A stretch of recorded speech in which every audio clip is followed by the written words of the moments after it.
નમસ્કાર વિદ્યાર્થી મિત્રો, આજે આપણે ધોરણ 12 બીએની અંદર ચેપ્ટર નંબર 4 વ્યવસ્થા તંત્ર વિશે જોઈશું. તો વ્યવસ્થા તંત્ર વિશે જોઈએ પહેલાં એની માહિતી મેળવીએ કે આપણે ચેપ્ટર નંબર 1 જોયું હતું.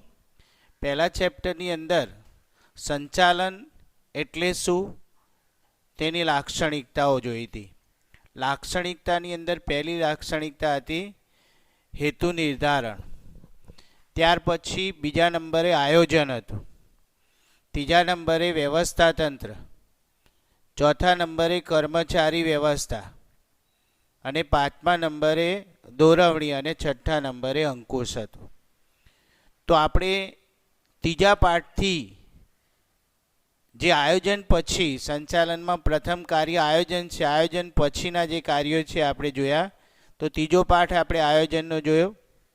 આયોજન પછી કયું કાર્ય આવે? વ્યવસ્થા તંત્ર. એ ચેપ્ટર નંબર 4 છે. ત્યાર પછી કર્મચારી વ્યવસ્થા આવશે, ચેપ્ટર નંબર 5 છે. ત્યાર પછી દોરવણી આવશે, ચેપ્ટર નંબર 6 છે. અને અંકુશ એ ચેપ્ટર નંબર 7 છે. તો અહીંયા સંચાલન વિશેની આખી માહિતી આપણે જોવાની છે કે આયોજન કર્યા પછી વ્યવસ્થા તંત્રની જરૂર પડે છે. કારણ કે વ્યવસ્થા તંત્ર જો નહીં હોય તો જે આયોજન કરેલું છે એ સફળ થઈ શકશે નહીં.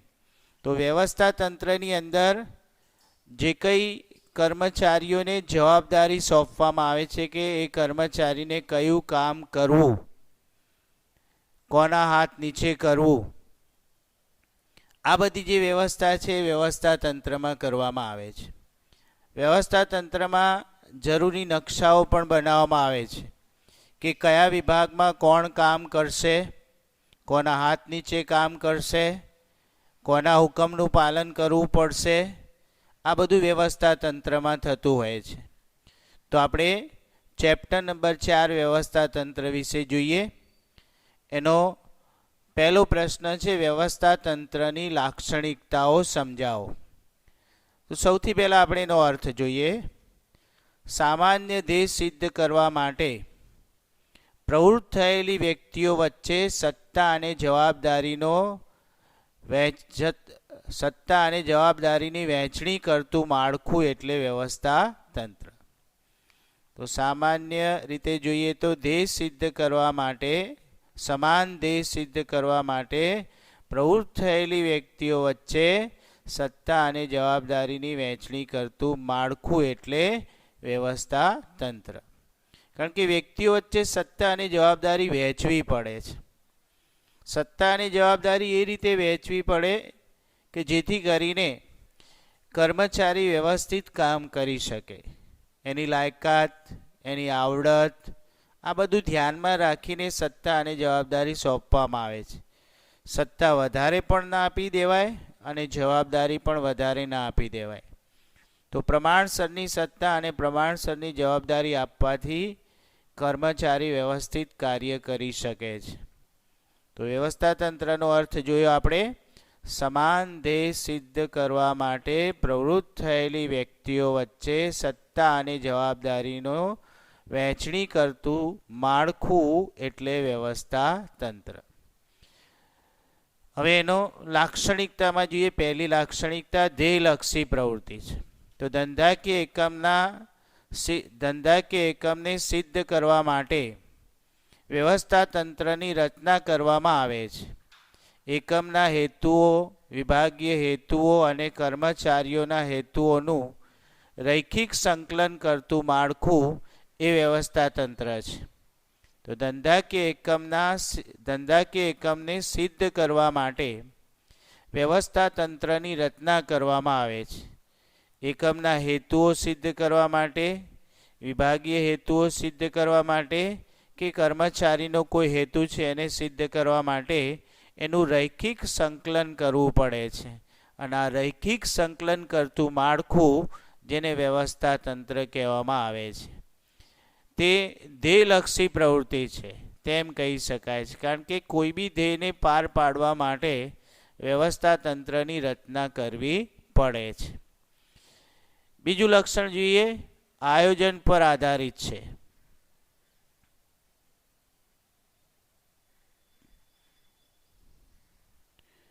આયોજન સુનિશ્ચિત કરવામાં આવેલ ધ્યેયને આધારે આયોજન સુનિશ્ચિત કરવામાં આવેલ ધ્યેયને આધારે તેની રચના કરવામાં આવે છે. આમ વ્યવસ્થા તંત્રની રચના કરતાં પહેલાં આયોજન થવું અનિવાર્ય છે.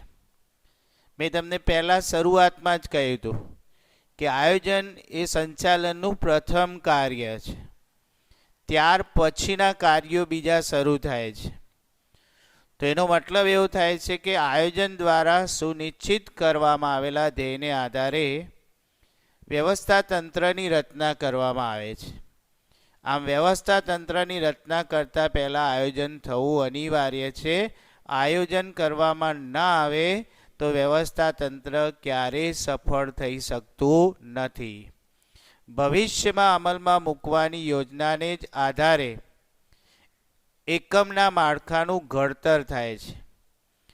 તેથી કહી શકાય કે વ્યવસ્થા તંત્ર એ કોની ઉપર આધારિત છે? આયોજન ઉપર. કારણ કે કોઈ બી ભવિષ્યની અંદર અમલમાં મૂકવાની જે યોજનાઓ છે એના આધારે એકમનું આખું એક માળખું તૈયાર થાય છે. એટલા માટે જ આપણે કહી શકીએ કે આયોજન પછી વ્યવસ્થા તંત્ર આવે, મતલબ કે વ્યવસ્થા તંત્ર એ આયોજન ઉપર આધારિત છે. સત્તા અને ફરજોની સોંપણી. તો ધંધાકીય એકમમાં કામ કરતી જુદી જુદી વ્યક્તિઓને તેમના કૌશલ્ય અને લાયકાતને આધારે જુદી જુદી પ્રવૃત્તિઓ સોંપવામાં આવે છે.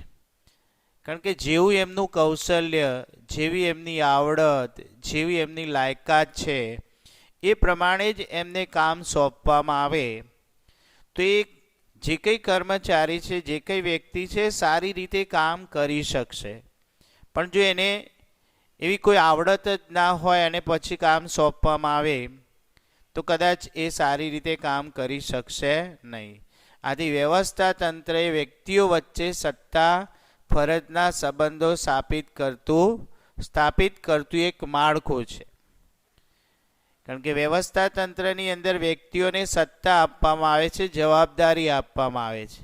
પણ એ સત્તા અને જવાબદારી એમના કૌશલ્ય અને લાયકાતના આધારે સોંપવામાં આવે છે અને એ પ્રમાણે કર્મચારી વ્યવસ્થિત કામ કરી શકે. તો એટલા માટે સત્તા અને ફરજોની સોંપણી એ વ્યવસ્થા તંત્રમાં આવે. ત્યાર પછી જોઈએ માનવ પરિબળને મહત્વ. તો વ્યવસ્થા તંત્રમાં માનવી કેન્દ્ર સ્થાને છે. કોઈપણ આદર્શ વ્યવસ્થા તંત્રની સફળતાનો આધાર તેમાં કાર્ય કરતા માનવીઓ ઉપર રહેલો છે.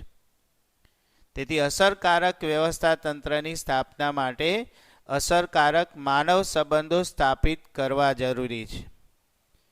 કારણ કે અહીંયા વ્યવસ્થા તંત્રની અંદર જોઈએ તો જે કંઈ કાર્ય છે વ્યક્તિઓ દ્વારા થતું હોય છે, માનવીઓ દ્વારા થતું હોય છે. એટલા માટે વ્યવસ્થા તંત્રમાં જે આખું માળખાની રચના કરવામાં આવે છે એ માળખું માનવી ઉપર આધારિત છે. એટલા માટે વ્યવસ્થા તંત્રમાં માનવીને કેન્દ્ર સ્થાને ગણેલ છે. કોઈ પણ આદર્શ વ્યવસ્થાની સફળતાનો જો કોઈ આધાર છે તો એકમની અંદર કામ કરતા માનવીઓ ઉપર રહેલો છે. એટલા માટે જ અસરકારક વ્યવસ્થા તંત્રની જે સ્થાપના કરવામાં આવે છે એના માટે અસરકારક માનવ સંબંધો પણ સ્થાપિત કરવા જરૂરી છે. તો માનવ પરિબળને પણ અહીંયા વ્યવસ્થામાં મહત્વનું સ્થાન આપવામાં આવેલું છે. ત્યાર પછી જોઈએ પરિવર્તનશીલતા. એકવાર વ્યવસ્થા તંત્રની રચના થઈ ગયા પછી તેમાં ફેરફારને અવકાશ શક્ય છે, મતલબ ફેરફાર કરી શકાય છે. બદલાતા જતા સંજોગો અને પરિસ્થિતિ અનુસાર વ્યવસ્થા તંત્રમાં સાનુકૂળ ફેરફાર કરવો હોય તો પણ કરી શકાય છે. નવી ટેકનોલોજી અમલમાં આવે, નવી શોધખોળો થાય કે ધંધાકીય પર્યાવરણમાં ફેરફાર થાય ત્યારે વ્યવસ્થા તંત્રમાં જરૂરી ફેરફારો કરી શકાય છે. મતલબ કે વ્યવસ્થા તંત્ર એ જડ નથી, પણ એની અંદર પરિવર્તન કરી શકાય છે. કારણ કે ટેકનોલોજી નવી આવે, નવા શોધખોળો કરવા પડે, ધંધાકીય પર્યાવરણની અંદર ફેરફાર થાય, તો સ્વાભાવિક છે કે વ્યવસ્થા તંત્રની અંદર પણ ફેરફાર કરવો પડે. ના ફેરફાર થાય તો એકમનો જે વિકાસ છે એ થઈ શકશે નહીં. ત્યાર પછી આપણે જોઈએ આંતર સંબંધોની સ્થાપના. તો વ્યવસ્થા તંત્ર કાર્ય, હોદ્દાઓ કે વિભાગો વચ્ચે આંતર સંબંધોની સ્થાપના કરે છે. કાર્ય કોણ કરશે? માનવી. હોદ્દાઓ પર કોણ મુખ્ય હોય? માનવી. વિભાગની અંદર પણ કાર્ય કોણ કરે? માનવી. તો માનવી વચ્ચે આંતર સંબંધ હોવો જોઈએ. કાર્ય, હોદ્દો અને વિભાગ આ ત્રણેય વચ્ચે જો આંતર સંબંધ ના હોય તો જે કાર્ય વ્યવસ્થિત કરવું છે કદાચ કરી શકાશે નહીં. તે એક કાર્યના બીજા કાર્ય સાથેના તેમજ એક વિભાગના બીજા વિભાગ સાથેના સંબંધોની સ્પષ્ટતા કરે છે.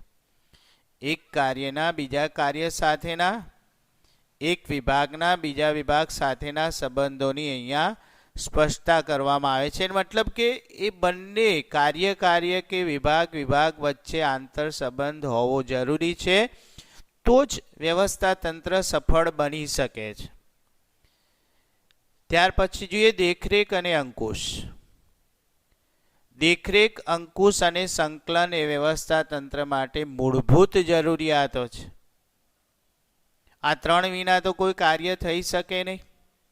કોઈ બી કર્મચારી કામ કરે છે, જે કર્મચારી ઉપર જ જો આપણે આધાર રાખીશું તો એ કર્મચારી સારું કામ કરશે એવું કહી શકાતું નથી. કેમ?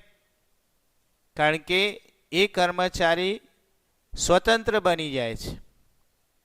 એને કોઈ ડર નથી હોતો કે મારી ઉપર કોઈ દેખરેખ રાખે છે. એટલા માટે કામ સારું બી કરે, કામ સારું ના પણ કરે, કામ ઝડપી કરે, કામ ધીમે પણ કરે, શક્ય બની શકે છે.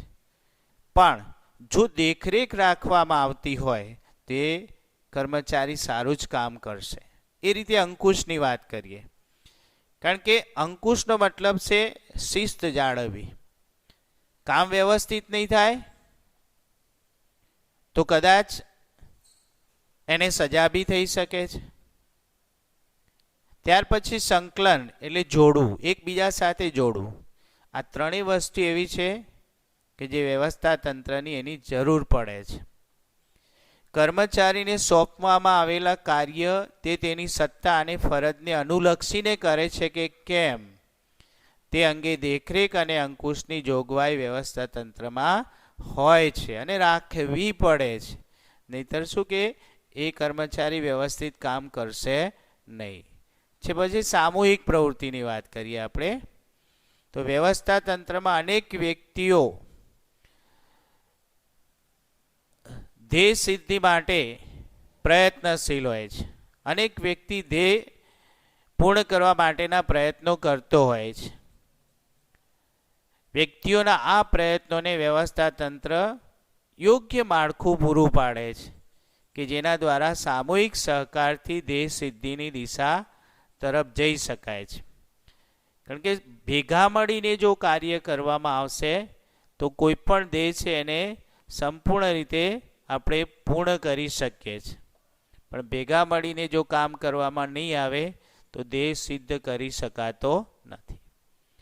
છેલ્લો પોઈન્ટ છે નિયંત્રિત વહીવટી માળખું.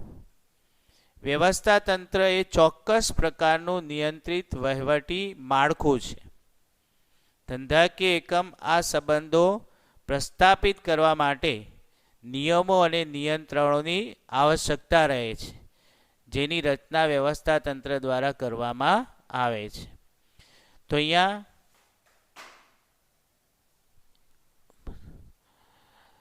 વ્યવસ્થા તંત્રમાં ચોક્કસ પ્રકારનું નિયંત્રણ હોવું જોઈએ, નિયમો હોવા જોઈએ, તો જ વ્યવસ્થા તંત્રની રચના સારી રીતે કરી શકાય છે અને વ્યવસ્થા તંત્ર યોગ્ય રીતે પોતાનું જે કાર્ય છે એ સિદ્ધ કરી શકે છે.